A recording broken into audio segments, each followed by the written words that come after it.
আপনি যদি একজন শিক্ষার্থী হয়ে থাকেন তাহলে হয়তো আপনি আপনার ক্যারিয়ার নিয়ে অত্যন্ত চিন্তিত, আর এই ক্যারিয়ার গড়ার জন্যই হয়তো আপনি আপনার পড়াশোনায় খুবই মনোযোগী। তবে আজকের পৃথিবীতে যদি বলা হয় পড়াশোনা এক ধরনের স্ক্যাম, মানবেন আপনি? কিন্তু যখন আমরা আমাদের আজকের শিক্ষা ব্যবস্থা এবং এর বাস্তবতা দেখি, তখন কিছু প্রশ্ন উঠে আসারই কথা। চলুন আজ আমরা বিশ্লেষণ করি, সত্যিই কি পড়াশোনা এক ধরনের স্ক্যাম হয়ে দাঁড়িয়েছে, নাকি এর পেছনেও রয়েছে অন্য কোনো রহস্য। শিক্ষা, যা আমাদের জীবনের খুবই গুরুত্বপূর্ণ একটি অংশ, একজন মানুষকে মানুষরূপে তৈরি করে এই শিক্ষাই। তবে বর্তমান শিক্ষা ব্যবস্থা, বিশেষ করে আমাদের দেশের শিক্ষা ব্যবস্থার যে বেহাল দশা, এ নিয়ে কথা হচ্ছে বেশ আগে থেকেই। আজ এ নিয়ে আর কথা বলবো না, তবে আজ কথা বলবো আপনার ভবিষ্যৎ নিয়ে, আপনার ক্যারিয়ার গড়তে পড়াশোনার মধ্যে আপনার আদৌ থাকা উচিত কিনা তা নিয়ে। তো চলুন ভিডিও শুরু করা যাক। প্রথমত, আপনার পড়াশোনা কখনোই ছাড়া উচিত না, কখনোই না। হয়তো আপনার ক্যারিয়ারের নিশ্চয়তা এটি আপনাকে দিতে পারবে না, তবে মানুষ হিসেবে গড়ে ওঠার পেছনে এই শিক্ষার ভূমিকাই সবার উপরে। তাই আপনাকে আপনার পড়ালেখা চালিয়ে যেতেই হবে।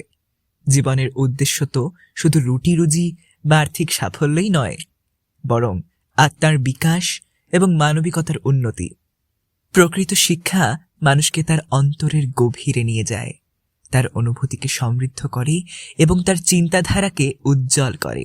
এই যে আপনারা সোশ্যাল মিডিয়াতে যে ছাপড়ি ওয়ার্ডটা ইউজ করেন, যাদের মধ্যে এই প্রকৃত শিক্ষার অভাব, তারাই কিন্তু প্রথাগত ছাপড়ি।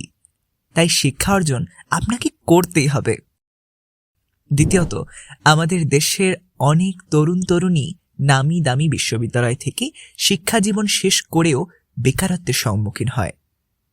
এখন প্রশ্ন হলো, এত ভালো বিশ্ববিদ্যালয়ে অধ্যয়ন করার পরেও সার্টিফিকেট নিয়ে বের হয়ে কেন তাদের বেকার থাকতে হয়? কেনই বা তারা যেতে পারে না সুবিধাজনক স্থানে? এর উত্তর হলো, দে আর নট স্কিলড। আমি এই বিষয়ে 100% নিশ্চিত যে আমাদের দেশের বেশিরভাগ শিক্ষার্থী ঠিকমতো মাইক্রোসফট এক্সেল কিংবা মাইক্রোসফট ওয়ার্ডের কাজ জানেই না। শুধু আইসিটি বই মুখস্থ করে তো আর পরীক্ষায় লিখলে চলে না। বিশ্বের চাকরির বাজার আগের চেয়ে অনেক দ্রুত বদলে যাচ্ছে এবং এখনকার অনেক চাকরির অস্তিত্ব শিগগিরই অদৃশ্য হয়ে যাবে। অদূর ভবিষ্যতে যে শুধু শিক্ষাগত যোগ্যতা দিয়েই চাকরি মিলবে না, এটি তো বলাই যায়। বর্তমান বিশ্বে genetics engineering, programming, machine learning, artificial intelligence সহ আরও বেশ কয়েকটি সেক্টরের চাহিদা তুঙ্গে। তাই বলাই যায়, ফেসবুক আইডি কিভাবে ডিঅ্যাক্টিভেট করতে হয় সেটা না জেনে আপনার কোনো না কোনো একটা স্কিল শিখতে পারেন। এছাড়া আপনি চাইলে আরও কোনো বিশেষ স্কিল শিখতে পারেন, যেমন নাচ, গান, ইনস্ট্রুমেন্ট ইত্যাদি। সবশেষে আমরা কথাই বলতে পারি, শিক্ষা কখনোই স্ক্যাম নয়, যদি আপনি তা আপনার স্ট্র্যাটেজি অনুযায়ী আগাতে পারেন। শুধুমাত্র পড়ালেখা করে যে আপনি জীবনকে প্রতিষ্ঠিত করতে পারবেন সেটা কখনোই সম্ভব নয়। তাই নতুন স্কিল শিখুন, সঠিক প্ল্যানে আগান। Best of lakh.